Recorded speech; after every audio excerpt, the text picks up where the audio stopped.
This happened when I was about 8 or 9 years old, that weird age where you're just old enough to remember details, but too young to fully process what they mean. It was the first weekend of fall break, and my parents had decided to go on a short trip to New Orleans, something about needing time alone. They didn't want to bring me, not because they didn't love me, but because they thought I'd be bored. So instead, they arranged for me to stay with my Aunt Melissa. Now, Melissa was great. She was younger than my mom, kind of the fun aunt who let me drink soda and stay up late watching movies I probably shouldn't have been watching. But the thing about Melissa was, she lived alone. Not in a suburb or a city. She had a cabin way up in the woods, about an hour from the nearest grocery store and just barely within cell reception. It wasn't run down or anything, it was actually pretty cozy inside, but outside, it was just trees. Trees and silence. I remember the drive up vividly. The leaves had started changing, painting the hills in these deep reds and oranges. It would have been beautiful if the road hadn't been so narrow and winding. Melissa kept saying how peaceful it was up there. You'll sleep like a rock, no city noise, she told me, like that was a selling point. But I've never liked silence. That first night was when it started, when I first realized something felt off about that cabin. Not haunted movie off, not spooky creaks and flickering lights off. No. It was subtler than that. Something you don't really notice until you're already too deep in it. Something you can't explain to an adult without them giving you that you're just a kid smile. And looking back on it now, I don't think Melissa ever smiled like that. Not once. The first full day at Aunt Melissa's cabin went by without anything too strange. She made pancakes for breakfast, the kind with chocolate chips already mixed in, and let me help stir the batter. I watched cartoons while she sat at the kitchen table with her coffee and a crossword puzzle. The windows were open, and the breeze carried the scent of pine and something else I couldn't quite place. Earthy. A little sweet. Like something that had been buried. We spent the afternoon hiking one of the nearby trails, her pointing out birds and weird mushrooms like she'd done this 100 times before. She knew the woods like the back of her hand, which paths looped back, which ones were muddy, which ones had ticks. I think she liked showing me that she wasn't scared of the forest. I think she wanted me not to be scared of it either. And I wasn't, not really. Not yet. When the sun started to set, she made chili for dinner and let me pick a movie to watch. We curled up on the couch under an oversized fleece blanket. It was warm, cozy, and smelled like her vanilla-scented laundry detergent. Outside, the wind picked up a little, brushing against the cabin like soft fingers dragging across old wood. Before bed, she walked me through the cabin's little bedtime routine. Brush your teeth, she said. Then go around with me and check the windows, just to be safe. I thought it was kind of silly.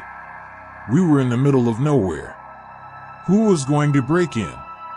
Still, I followed her as she went from room to room, pulling the curtains tight and sliding the window locks into place. The sound they made, that faint click, stuck in my memory. She left a nightlight plugged in just outside my door. It cast a soft amber glow down the hallway. The kind of light that felt more like a question than an answer. Sleep tight, she said. I nodded, already half asleep, curled into the soft guest bed beneath a handmade quilt that smelled like cedar. And for a while, everything was fine. But something about that night, something just beneath the surface, was already waiting for me to notice. I'm not sure what time it was when I woke up. The clock on the nightstand was one of those old digital ones with red numbers, but the power must have gone out at some point. The screen was completely dark. At first, I didn't know why I had woken up. I just remember blinking into the shadows, listening. The wind had died down, and the cabin was dead silent, no hum of electricity, no distant rustling of trees. Then I heard it. A sound that didn't belong. It wasn't loud. In fact, it was almost too quiet to notice. Just a soft, irregular tapping, like fingernails against glass. Tap, tap, tap, pause. Then again. Tap, tap. It was coming from the other end of the hallway. I sat up, still groggy, trying to convince myself it was just a branch knocking against the window. Maybe the wind had picked back up. Maybe I'd imagined it. But no, it kept going. Same rhythm. Same gentle, deliberate taps. I didn't want to leave the bed, but my curiosity, or maybe some instinct, pulled me to my feet. The floor was cold against my skin, and the hallway beyond my door looked darker than it should have. The nightlight, the one Aunt Melissa had plugged in, was off. I stepped out slowly, each floorboard creaking louder than I thought possible. That tapping sound didn't stop. It sounded closer now. The hallway led to the small den where Aunt Melissa kept her books and old vinyls. The tapping was definitely coming from in there. I approached the open doorway, heart pounding, every part of me screaming to go back to bed and forget about it. But I looked. The curtains were open. A window facing the forest stood bare and dark, the kind of darkness that swallows your reflection. Nothing was there. I stood frozen for a moment, waiting, straining my ears. No more tapping. Just silence again. I told myself it had been a branch. Or maybe a squirrel. Something ordinary.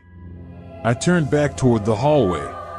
And that's when I saw it. The guest room door, the one I'd left half open behind me, was now completely closed. I stood there, frozen in the hallway, staring at the closed guest room door. I hadn't closed it. I was sure of that. I always left the door cracked when I slept. I hated the feeling of being sealed in, especially in unfamiliar places. But now it was shut. Completely. Silently. The kind of shut that doesn't happen by accident. My mouth went dry. I glanced back toward the den window, half expecting to see someone outside watching me. But it was just that same black wall of trees, still and suffocating.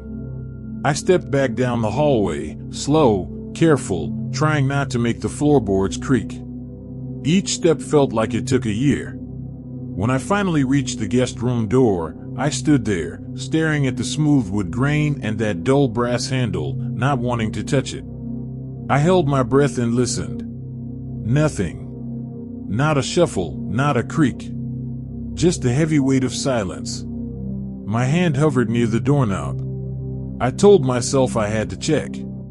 That if I didn't look, I'd never sleep again. I counted to 3 in my head, 1, 2. I never got to 3. Because on the other side of the door, something moved. It wasn't loud. Just a soft, dragging sound. Like fabric sliding across the carpet. It was slow and deliberate, like whatever was in there didn't care if I heard it. I yanked my hand back from the knob like it had burned me. My first thought was to run to Aunt Melissa's room. But something stopped me, some small, ugly voice in the back of my head whispering that she wasn't there. That she wasn't in her room. That maybe she'd never gone to bed at all. I didn't want to believe it. I didn't even know what it was. But I couldn't shake the feeling that something had gone wrong. That maybe I'd misunderstood this place, and my aunt, and everything about this visit. I backed away from the door, eyes locked on it like it might swing open any second. It didn't. Not yet. I turned and ran back toward the den, heart pounding, and ducked behind the couch. Not the smartest hiding spot, but it was the closest thing I had. The blankets we'd used for the movie were still there. I pulled one over myself and tried to disappear. That's when I heard it. The click of the guest room door opening. I didn't breathe. I didn't move. All I could do was lie still under the blanket, clutching the edge like it was armor, and listen. The guest room door had opened, I was sure of it. Not slammed or creaked, just a soft, slow click, like someone easing it open, not wanting to wake the house. Then came the footsteps. Not the confident stride of someone who belonged there. No. These were unsteady. Staggered. heavy on the heels. One step at a time. Thud, shuffle. Thud, shuffle. It didn't sound like my aunt. I squeezed my eyes shut, wishing I could vanish, but that only made my hearing sharper. I could hear every breath I took, every frantic heartbeat echoing in my chest. The steps reached the end of the hallway. Stopped. Turned. And started moving toward the den. I felt them before I saw anything, vibrations in the wooden floor, like the whole cabin was holding its breath with me. They were getting closer. I peeked out from under the edge of the blanket, just enough to see the bottom of the couch and maybe a sliver of the room. That's when I saw feet. Bare feet. Dirty. Wrong. They were grayish. Not like someone barefoot in the mud, more like skin left too long in water. Bloated. Cracked. One toe was bent at a sharp angle, broken or worse. There was something dripping onto the wood. I told myself it was water. It wasn't. The figure stopped just behind the couch. So close I could smell it. Not rot, not exactly. But something sour. Metallic. Like old meat in a sealed bag left out too long. It stood there for what felt like hours. And then it started breathing. Wheezing. Strained. As if every inhale was a battle. My entire body was screaming. Every instinct told me not to move. Not even twitch. If I shifted wrong, breathed too loud, whatever it was would know. And then it spoke. A whisper. Gurgling. Barely words. You left it open. I didn't know what that meant. I still don't. But I knew I had made a mistake. You left it open. The whisper was so close, it felt like it had been spoken directly into my ear, but when I dared to peek out again from under the blanket, there was nothing behind the couch. No feet. No shadow. Just the faint sound of a floorboard groaning somewhere deeper in the cabin. I stayed frozen, wrapped in that fleece like a burial shroud, until the silence grew too loud to bear. Slowly, I pulled the blanket down and crawled out, careful not to make a sound. My knees were shaking so badly they barely held me upright. The den was empty. I didn't believe it. My brain kept trying to fill the space with the thing that had just been there. The air was heavy. Too still. I thought about calling for Aunt Melissa, shouting her name, running to her room, but some part of me didn't want to know what I'd find if I opened her door. Instead, I crept toward the hallway mirror. It hung at the end of the corridor, just before the bathroom, right across from the linen closet. I don't know why I went there. Maybe I needed to see myself, to make sure I was still real, that I hadn't slipped into some kind of dream. But when I turned the corner and saw my reflection, it wasn't me. I mean, it looked like me. Sort of. Same pajamas. Same messy hair. Same white eyes. But the boy in the mirror, he was smiling. Not a scared smile. Not a relieved smile. A wide, awful grin that stretched too far, like he was proud of something. Like he'd just gotten away with something. I stepped back. So did he. But a beat too late.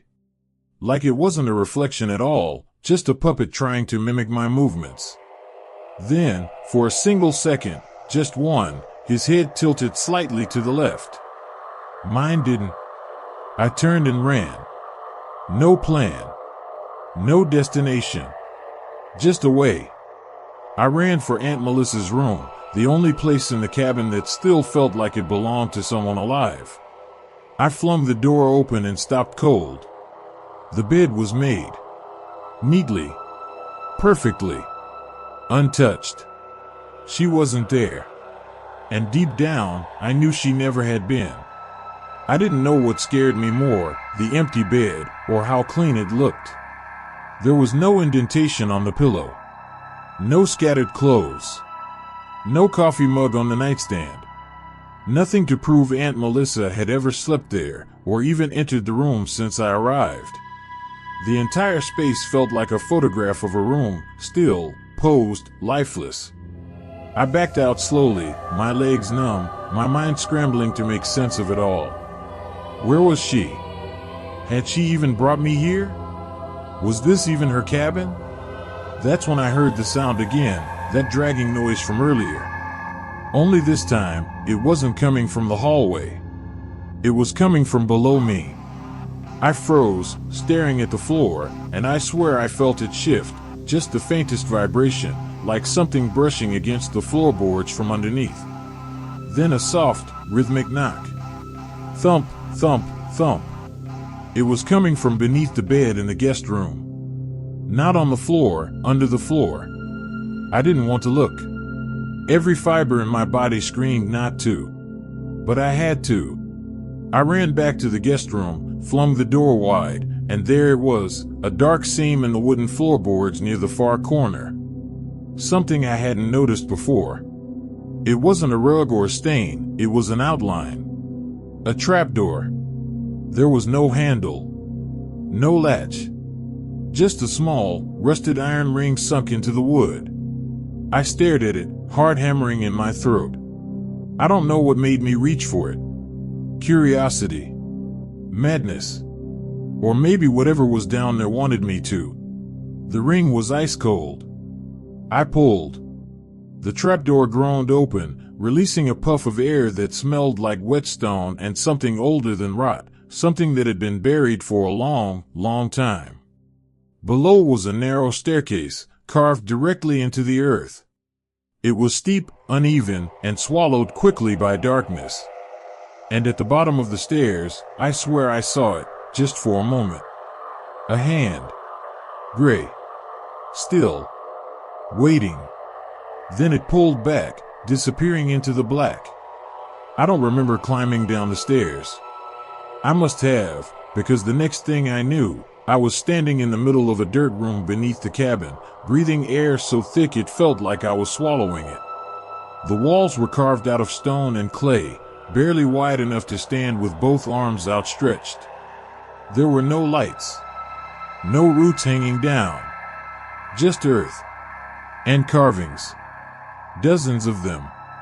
Etched into every inch of wall space, spiraling, looping, symbols that made my eyes hurt if I looked too long.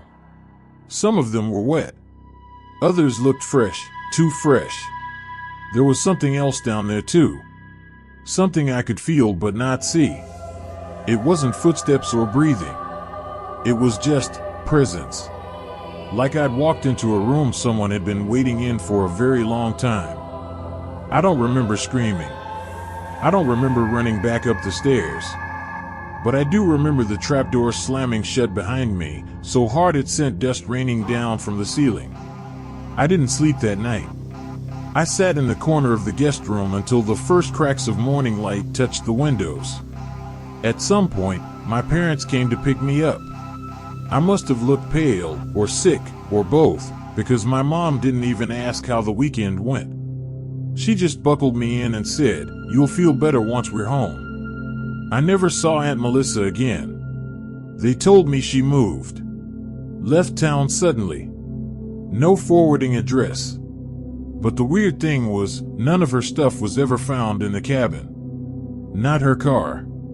Not her clothes. Not even her name on the property records. It was like she'd never existed. I didn't tell anyone what I saw under the floor. Not at first. But things started happening after we got back. Little things, at first. Doors I knew I'd closed would be open again. Lights would flicker, even when there wasn't a storm. I started hearing soft knocks on the wall at night. Always 3 of them. Thump, thump, thump. I tried to forget. I told myself I imagined it all. That it was just a bad dream in an unfamiliar place. But last week, I was unpacking some old boxes in our attic when I found something tucked between 2 picture frames. A rusted iron ring. The kind you'd mount into a trapdoor. It was wrapped in a scrap of cloth that smelled like wet dirt and cedar. And written on the inside of the ring, barely visible, carved with something dull, were 3 words. You let it out.